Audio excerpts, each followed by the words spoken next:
దేవుని నామానికి మహిమ కలుగును గాక. బాగున్నారా? ఉదయకాల సమయంలో మీ అందరికి కూడా ప్రత్యేకమైన వందనాలు, శుభాలు తెలియజేస్తున్నాం. మా కొరకు ప్రార్థించిన దేవుడి పిల్లలైన మీ అందరినీ కూడా దేవుడు దీవించును గాక. మీకోసం కూడా అనుదినము ప్రార్థన చేస్తూ ఉన్నాం. మా యొక్క అనుదిన ప్రార్థన కార్యక్రమం ద్వారా ఎంతమంది అయితే వర్తమానాలని బలపడుతున్నారో వారందరూ కూడా మంచి ఆత్మీయంగా ఎదగాలని కోరుకుంటూ ఉన్నాం. మంచిది బిడ్డలారా, ఈ లోకంలో ఉన్నప్పుడు మనము వేటిని ధరించాలి, వేటిని అలంకరించుకోవాలి, చాలా స్పష్టంగా వాక్యం చెప్తా ఉంది. చూడండి, సామెతల గ్రంథం 3వ అధ్యాయం 3వ వచనంలో, దయను సత్యమును ఎన్నడూ నిన్ను విడిచిపోనీకుము, వాటిని కంఠాభూషణముగా ధరించుకునుము. ఆ కంఠానికి ఏవేమో ధరిస్తూ ఉంటావు.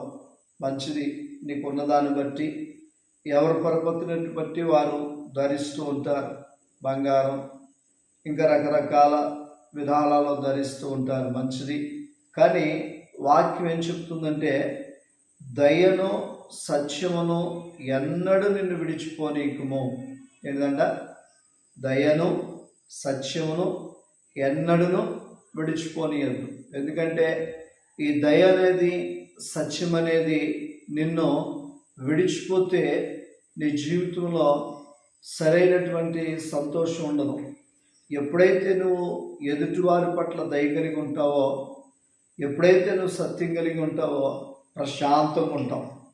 నీ దగ్గర దయ లేనప్పుడు, సత్యం లేనప్పుడు అంతా టెన్షనే. ఎందుకంటే ఎవరిని చూస్తే దయపడవు. మరి నీకెవరు దయపడతారు, దయ చూపిస్తారు? అలాగే ఎవరి దగ్గర సత్యం ఉండవు, ప్రతిదీ టెన్షన్. అమ్మో, ఆ అబ్బాయి దగ్గర అబద్ధం ఆడిగా దొరికిపోతానేమో, ఆ అమ్మాయి దగ్గర అబద్ధం ఆడే దొరికిపోతానేమో, ఈ టెన్షన్తో ఉంటుంది. అదే నువ్వు దయ కలిగి సత్యం కలిగి ఉన్నావు అనుకో, నీకు టెన్షనే ఉండదు. అందుకనే దాన్ని ఏం చేస్తారంటే కంఠాభూషణంగా ఏం చేయమన్నాడు? ధరించుకునము. ఎప్పుడు గుర్తు వస్తూ ఉండదు వేసుకున్నప్పుడు. అలాగే దయను సత్యం నువ్వు గనక మెడలో ఉంచుకున్నట్లు ఉంచితే నీ కుటుంబం, నీ పిల్లలు క్షేమంగా ఉంటారు. ఎప్పుడు కూడా వాటిని విడిచిపెట్టొద్దని మనసారా కోరుతూ ప్రార్థన చేస్తున్నాను. ప్రార్థన. పరిశుద్ధుడా, ప్రేమ నమ్మకం కలిగిన యేసయ్య, ఉదయకాల సమయ రీతిగా మాతో మాట్లాడిన విధానాన్ని బట్టి వందనాలు. మానవులకి దయ సత్యమును విడిచిపెట్టొద్దని చెప్పారు.